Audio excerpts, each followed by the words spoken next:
কোথায় খেলা হচ্ছে ভাই? শাহাবুদ্দিন ইসলাম খেলা হচ্ছে, এটা বটিয়াঘাটা, মানে খুলনা জেলার বটিয়াঘাটা থানার, এটা হলো কলেজ মাঠ। আপনারা দেখতে পাচ্ছেন এটা কিন্তু বাপ্পি ভাইয়ের ইউনিয়ন। আর সেলিম ভাইকে অনেকদিন পরে দেখতে পাচ্ছেন। আর আপনারা তো দেখতে পাচ্ছেন দেশসেরা ক্যাসার এরশাদ ভাই কিন্তু দেখতে পাচ্ছেন দেশসেরা ক্যাসার এরশাদ ভাই। শাহাবুদ্দিন দূরের থেকে দেখছি, সুজন মোল্লা, ঠিক আছে, ধন্যবাদ।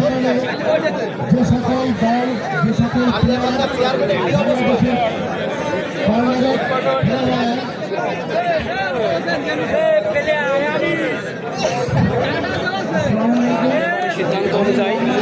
আর আপনারা দেখবেন এবং খেলাটি পরিচালনা করবেন সেই বিখ্যাত পরিচালক শাহ আলম কাকা। আসলে শাহ আলম কাকার কথা একটু না বললেই নয়, উনি কিন্তু খেলা চালায় এতটাই পারদর্শী যে মানে নিখুঁতভাবে তিনি খেলাটি কোনো জোর ঝামেলা ছাড়াই কিন্তু পরিচালনা করতে পারেন।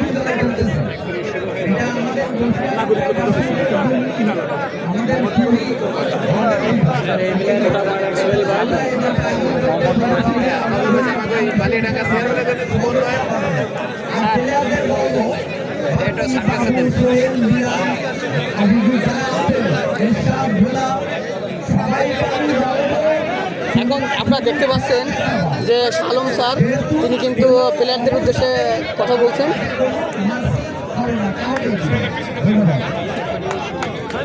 তিনি বলে দিয়েছেন মানে কারোর কোনো মার্সি নেই,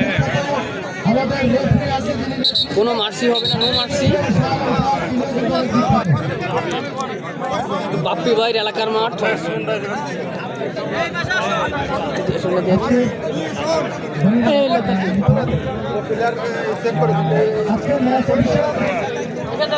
ইসমাইল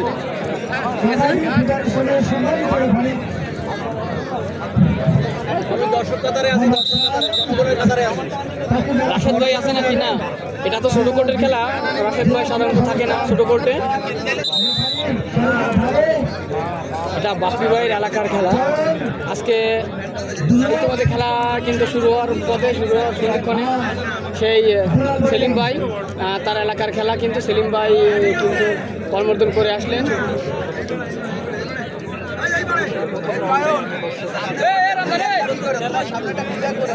আজকে জাস্ট একটা ম্যাচ ফাইনাল।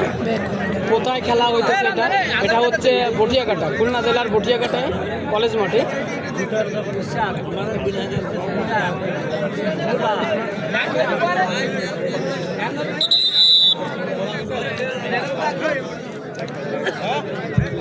হ্যাঁ, বলতে না বলতে কিন্তু প্রথম রেড নেবেন বাপ্পি ভাই।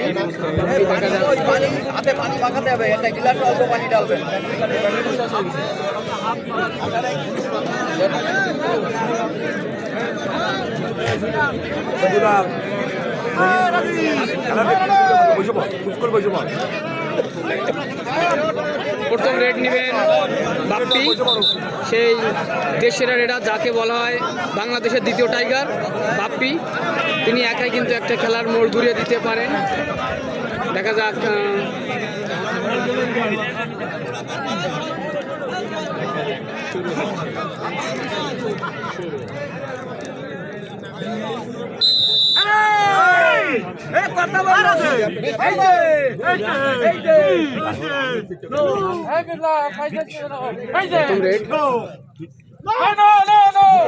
জিন আজিজুল কিন্তু ধরার চেষ্টা করছিলেন, কিন্তু তিনি পরাস্ত হলেন, তিনি কিন্তু ধরতে পারলেন না।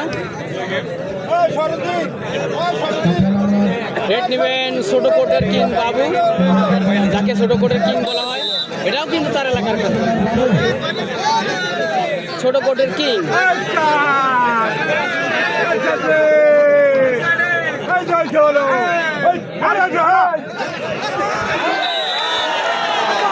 কোথায় গিয়ে মেরে আসলো ওটা? আসলে দেখার মতো একটা রেড নিলেন কিন্তু কিং বাবু, দেখার মতো একটা রেড। কোথায় গিয়ে মেরে আসলো? আসলে কেসারা সম্পূর্ণভাবে পরাস্ত বলা যায়, আসলে বলা যায় সম্পূর্ণভাবে পরাস্ত। এখানে দেখেন অনেক দর্শক।